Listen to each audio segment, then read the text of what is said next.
Quand Vladimir Poutine a présenté le nouvel arsenal russe, tout le monde a cru à de la science-fiction. Mais il y a désormais des images de ces armes. Kinjal, poignard russe, est un missile hypersonique. Il est rapide, très rapide. Il atteint les 3 km/s. Et si quiconque essaie de l'abattre, il s'écarte et suit une trajectoire imprévisible. C'est une première, même si les États-Unis entendent tester leur équivalent l'année prochaine. Sarmat, c'est lui qu'on a pris pour un délire. C'est un nouveau missile balistique intercontinental nucléaire doté de, et oui, 20 ogives nucléaires. Mais son véritable atout est sa portée presque illimitée. Les anciens missiles devaient suivre la trajectoire de vol la plus courte et passer les défenses aériennes. Celui-là peut faire un détour par le pôle sud pour atteindre sa cible par derrière. Si vous n'avez pas envie de traverser l'Antarctique, optez pour Avangard, destiné à passer les défenses antimissiles ennemies grâce à sa vitesse.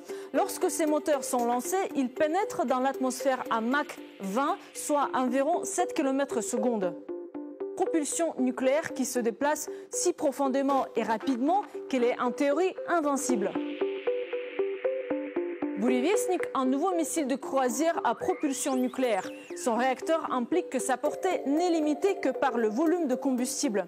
Il peut rester en l'air et flotter jusqu'à ce qu'il y ait une occasion de frapper.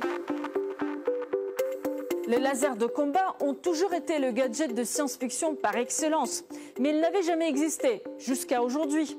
Peresviet, nommé d'après un moine guerrier russe, est un système d'armes à laser destiné à concentrer son énergie sur une petite zone et ainsi abattre ou fondre un drone, un avion en approche, un fuselage.